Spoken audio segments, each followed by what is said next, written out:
Hello and welcome to The Public Good. This is Deja James with Partnership for the Public Good, or PPG, which unites over 340 organizations seeking to build a better Buffalo.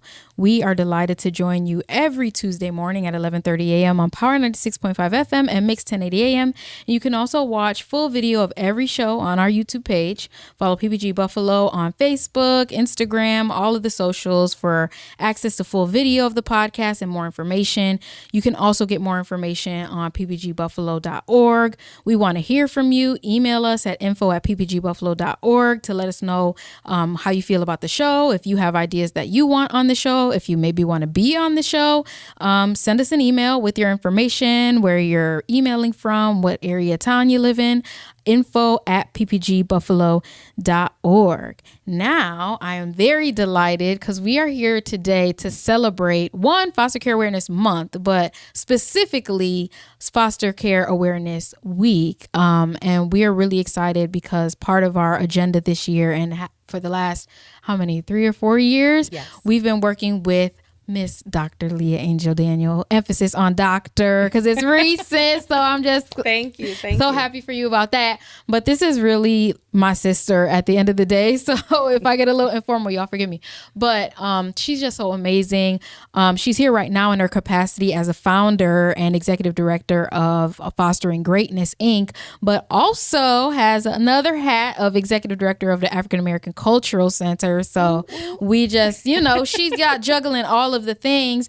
But right now we are here to talk about foster care and her also experience as a foster care alumni with all the amazing accomplishments that she has and the work she does now to uplift and reach back and uplift community that she shares experience with. But reaching back in that way, I just think you're so inspirational that you do that type of work, and you just inspire me. So anyway, I'm gonna give you a chance to introduce yourself. I feel like Shannon Sharp going on and on about you. I could go on all day, but I'm gonna let you introduce yourself, Doctor. Go ahead.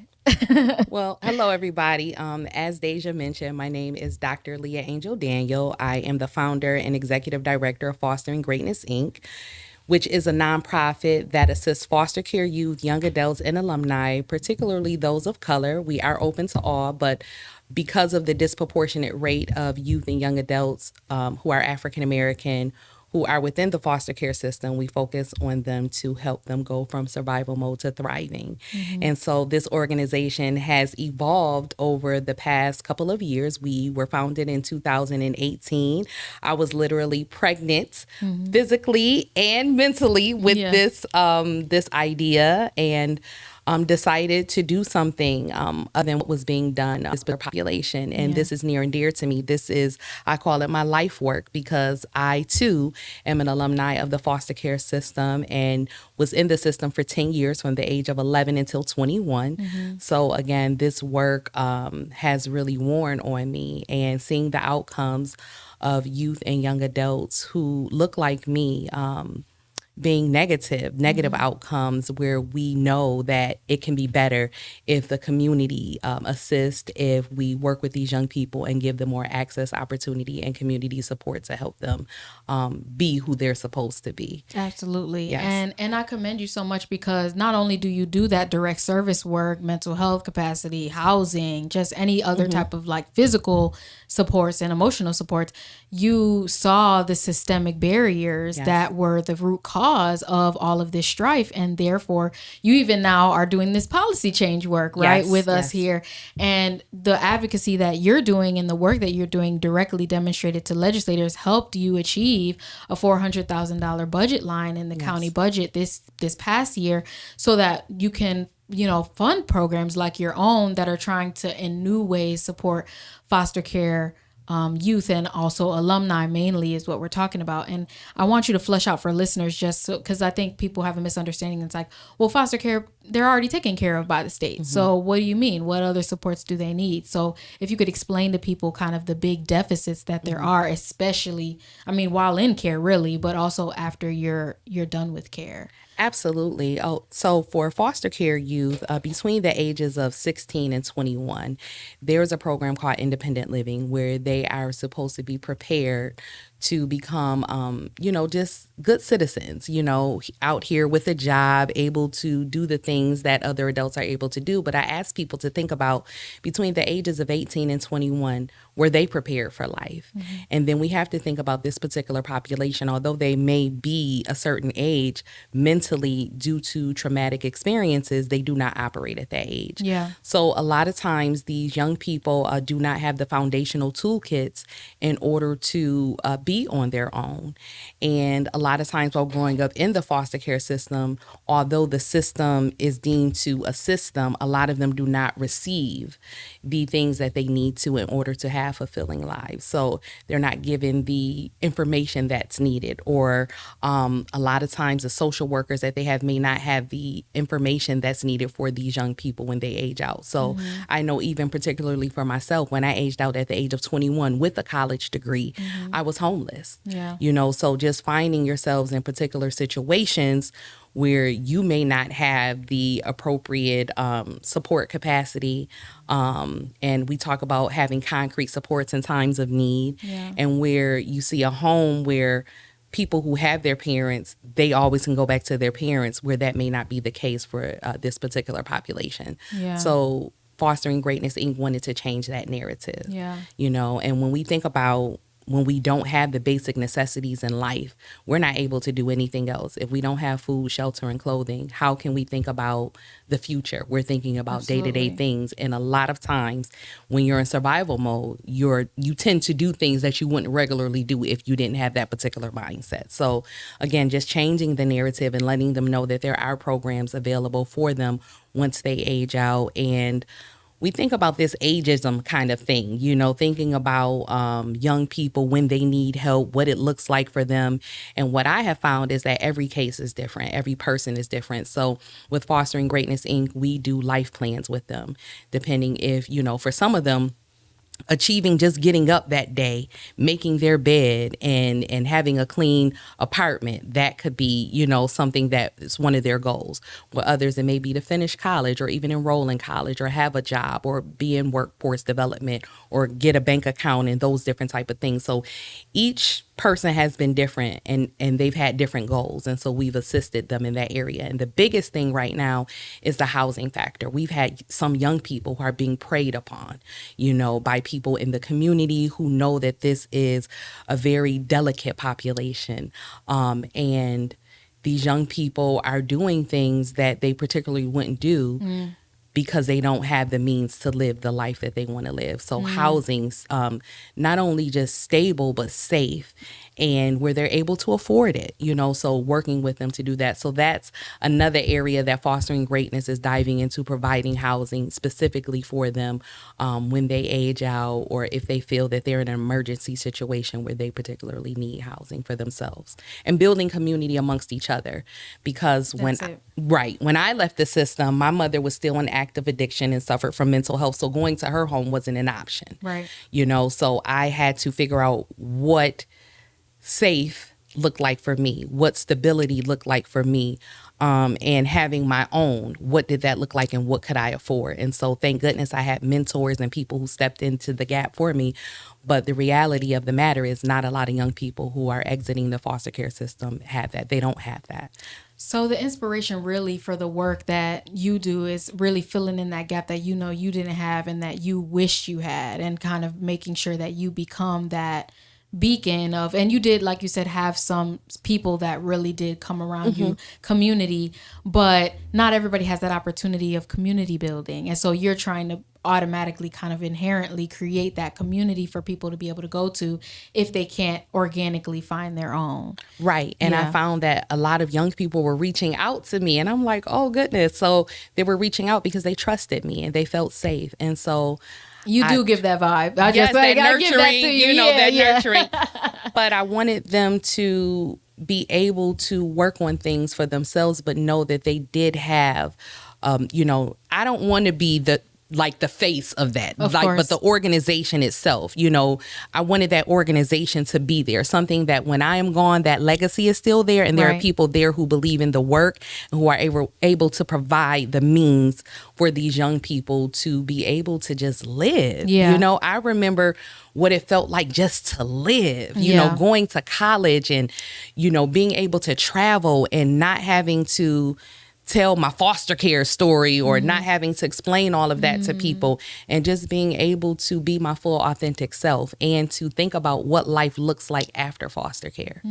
But having the means to be able to do that. When I didn't have housing, I was like, okay, well, do I get a job? Do I not go back for my master's? Like, I had all these other plans. But when I was in survival mode, I had to think off the top of my head and think about what I would be able to do in order to fix my situation. And you're kind of on your own in those moments. You don't have anybody to kind of like And it's mirror that scary. off of. Yeah. Yes, yeah. very scary. Yeah. Wow. I can't. And part of reason why we're doing this in the awareness week and some other things, we have some events coming up that we've helped plan through Partnership for the Public Good, through Fostering Greatness. But we had this media kind of project that we worked on. We are going to have a small screening of a film that we taped tomorrow at the Buffalo History Museum. It's going to be, well, as this airs, it'll be the same day. Yes. In the evening, 6 p.m. May 21st at the Buffalo History Museum.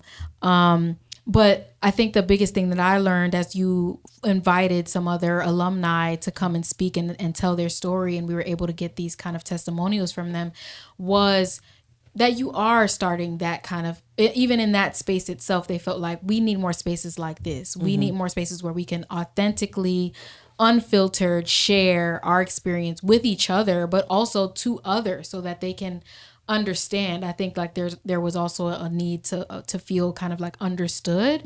And I think there are a lot of misunderstandings about foster care and the impact that has. I mean, it's through literally your core developmental stage and period in life. And so I can only imagine, I think people are saying, oh, well, they're just like every other 20-year-old who's out there trying to figure it out. And it's like, no, it's not the typical 20s experience. It's like that times 1,000, right? Right. Yeah. And then also the disposition that comes with that. You have to think about, a lot of times the first two people that these young people have been introduced to, their family, their mother, their father, has disappointed them. So their particular perspective of the world is not so much a positive one. And so they don't believe in things easily. You know, they've been Trust is disappointed. hard. Yes.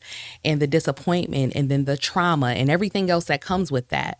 So they have every right to be angry. They have every right to feel the way that they feel. But also, there's another part to that. I let them know that your life doesn't have to be filled with that you do have power, and that you can change, your life trajectory after that, you know. And there are some good things in foster care programs and different things that they have to take advantage of, that they're going to be able to put their foot forward with. So that's what I had to do. I had to really be on the grind and really hustle hard. And when people saw that I was trying to do my best, they didn't mind assisting me on that journey. Not saying that it's going to be like that for everybody, but when people do see you doing the work for yourself, they don't mind assisting you along the way. And building community with other foster care alumni or those who are in care. It's like when you have that community, you feel supported, you feel strong, and it's just like this unspoken type of strength where you've all gone through something and you have that shared experience and you help each other, along the way. So if someone has kids and the other one, you're working night shift and the other person working afternoon or the morning, you're able to help each other, because you don't have that support system that you maybe desire to have with a mother and father, right, or just a family unit where you're able to be assisted in the way, that others are. And I think one of the biggest things you brought up in another alumni during the taping of that media was the adultification that happens, Absolutely. especially in young Black women or Black girls who go through this system, who have to figure it out for themselves. So I'm wondering, now you have all these amazing accomplishments. You're a doctor, you're executive director of 2 different different organizations, Yes. right? What helped put that battery in your back and that inspiration while you still were dealing with your mother, while you still were trying to be a mother yourself, right? Going through all these other life obstacles. How do you think you got through that? It was innate. It Yeah. was just something, even in writing about my dissertation in the area. So my dissertation title was Changing the Narrative, Exploring Post-Traumatic Growth with African American Women Who Identify as Transformational Leaders Who Have Experienced the Foster Care System. And even just thinking about the stories of the participants and the African American women who just shared so much, it's like I didn't even have the option to just not do Yeah. the right thing. I saw all the wrong things and I said, I don't want to live like that. I don't want to be like that. And I understand, like, through the narratives and the stories of other people, especially my mother, how she came to where she was. She wasn't covered. She wasn't protected. She was a young girl that was exploited, and back when she was growing up, partying and drugs, nobody really got hooked, and it was a thing to do. But with those who suffer from mental health, that it was a different outcome for them. And so Right. for my mother, that's what it was. And before she passed, she said, I never thought my life would be like this. So, just thinking about those things and really giving her the grace. And she did the best she could with what she had. Yeah. She instilled in me in education. Yeah.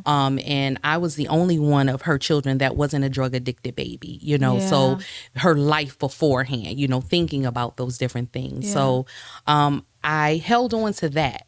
And I held on to, the people who stood in the gap for me, who saw something in me that I didn't see in myself. And so those positive affirmations that they spoke to me, the life that they spoke into me, seeing things in me, again, that I didn't know that I could accomplish. And they're like, let me expose you to this. Do you like this? How about joining this club or doing that? So those particular type of things. And college really changed my life. Just being around a different environment, meeting other people who came from different walks of life. Yeah. And then also, while being in foster care, meeting other foster care alumni and looking at their lives. And I'm thinking, like, dang, my life, like, I didn't go through half of the things they went through. And if they can get up and be great, then why can't I? Right. So thinking about that. And I just felt like I had a calling on my life. Like, Absolutely. I just felt like there was just more for me. I never thought I would be where I am today.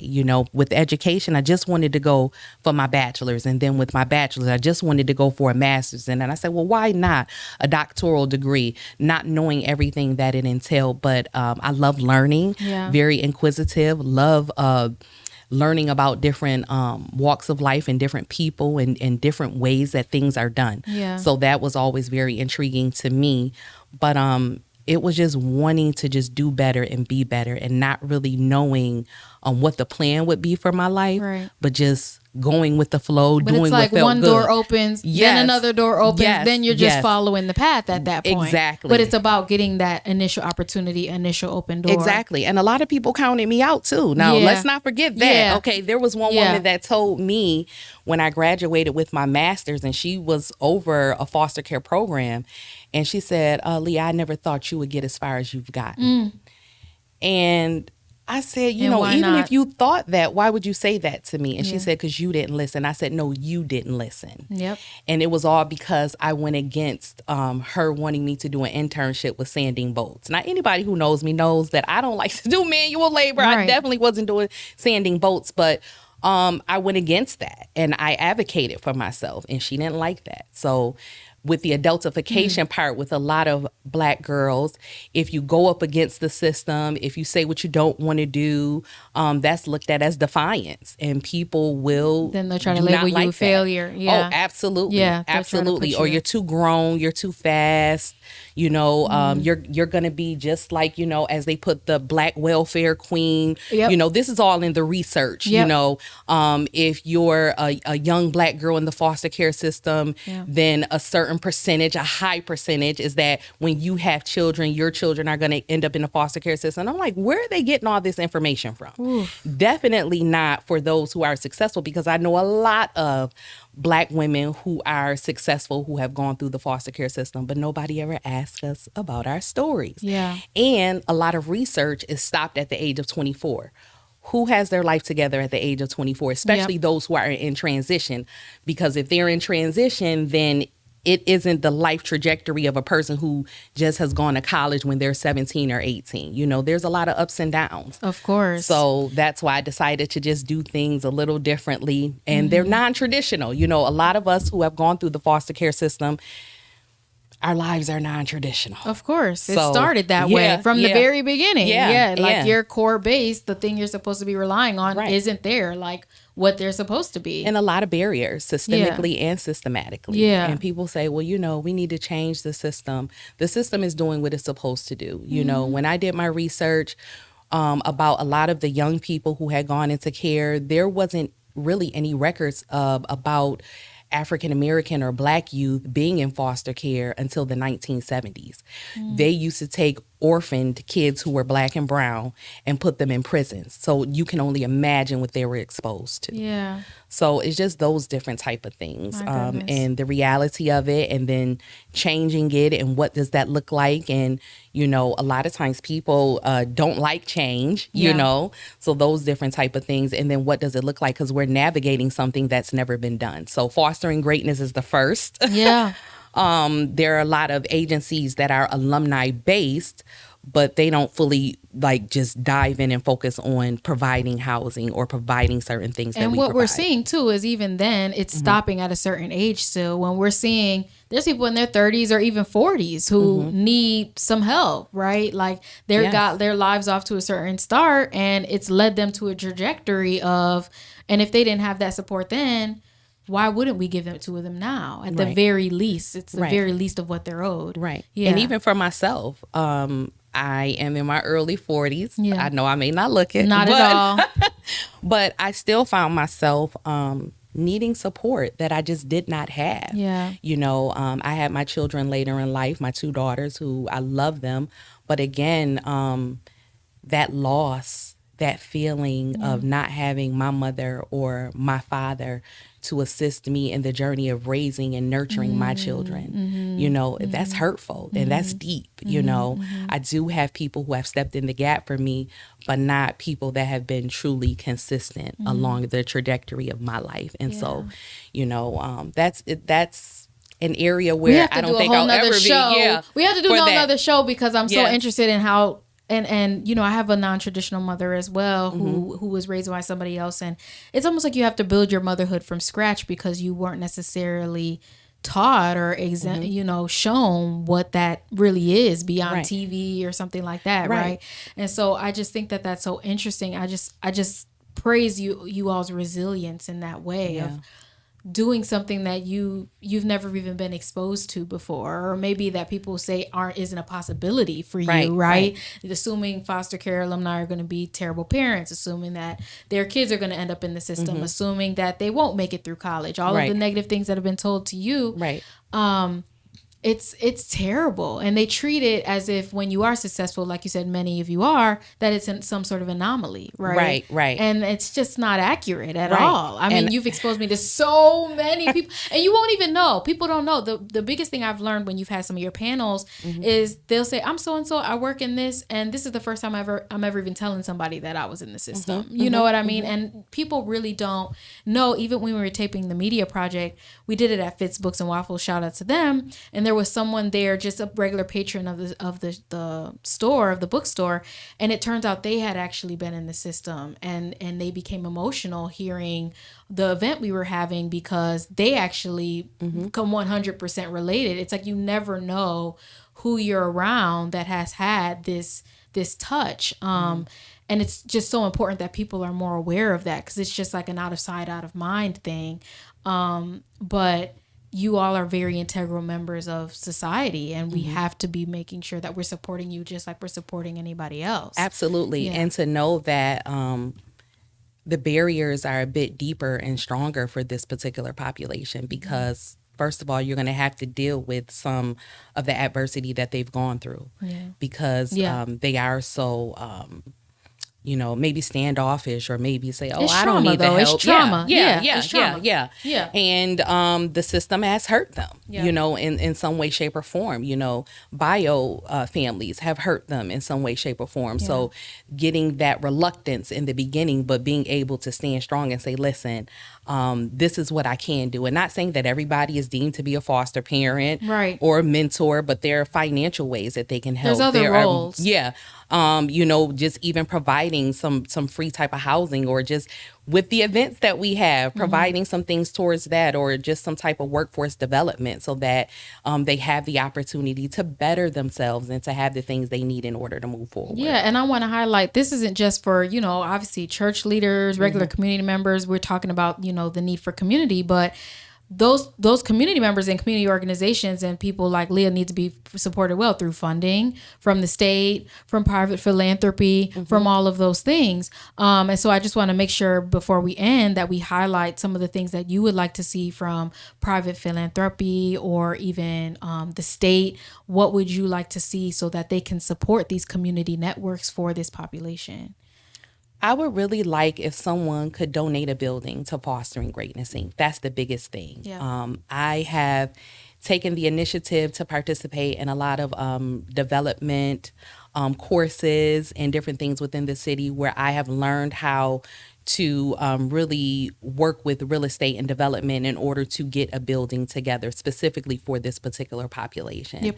Not saying that we have to have multi-millions, but just something where somebody could donate so that we can get a start. Because within philanthropy, there are a lot of people who can give. It can be an endowment based or just some money that they want to give towards, just a good cause, because Absolutely. We are out here doing the work. But as you know, within nonprofits and certain startups, we lack money. We lack the resources in order to get the things we need in a sufficient time in order to do what we need to do. Yeah. So that's one thing. The other thing is just support the initiatives that we have throughout the week. So right now we're doing a Luggage of Love drive. A lot of young people who are in foster care, when they are put and placed into the system, they can only grab the certain things that they have if they're at home that can fit within their hands or in a garbage bag.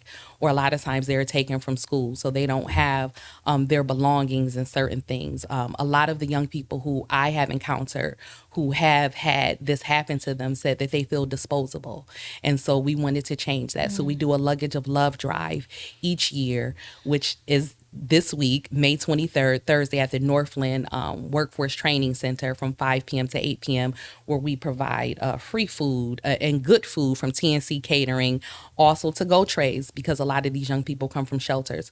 We provide luggage where they're able to pick out their luggage, which mostly is new. I buy throughout the year. People donate and gently use.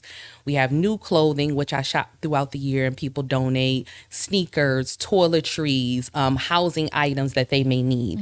And so I just try to provide just an area where they're able to come. So it could even be bio parents who just got their kids back, those who live in shelters, those who are in foster homes, foster parents who need things for the youth who come to their homes, sometimes with the clothes just on their backs. Yeah. So it's just a community-based event for those people who are in need, but particularly the foster care community, so that they are just able to get what they need and build community, So if people can donate for that, we do have also a donation plug on our website, which is www.fosteringgreatnessinc, that's inc.org, where people are able to do a monthly or membership where they're able to give. We do provide housing initiatives for young people who, when they are coming out of the system and they may be homeless, we provide hotel rooms for them, getting them different things that are needed, especially for some of the young people who are going to school, haircuts, getting their hair done, buying the appropriate clothing that they feel comfortable in. And so whatever the needs, even a young person that passed who was in care who had just aged out, we were able to provide for him for his funeral services. So there's a lot of things that we do that we can't put on social media, but we do for this particular population. Well, there's just so much. Obviously, people need to go to your social pages, also to the website to find out more. We thank you so much. We're going to be publishing a report too at ppgbuffalo.org on some information, some more of the policy work that we're doing to try and support this population as well on the county level. But I just commend you so much for the work that you do, Leah, because you reach back, and I know this can be something that's traumatic and triggering for you as well. But either way, you're working through that to try and make sure you're supporting this population, which is such important work. So thank you so much for coming on the show, sharing with everyone. I hope people plug in with you, get some luggage, get some clothes. I know I got some clothes for you that I actually got to give you. Thank you. So we'll see you this week, and I hope some listeners will too. This is The Public Good, Tuesday mornings, 11:30 a.m. on Power 96.5 FM. Thank you. Thank you.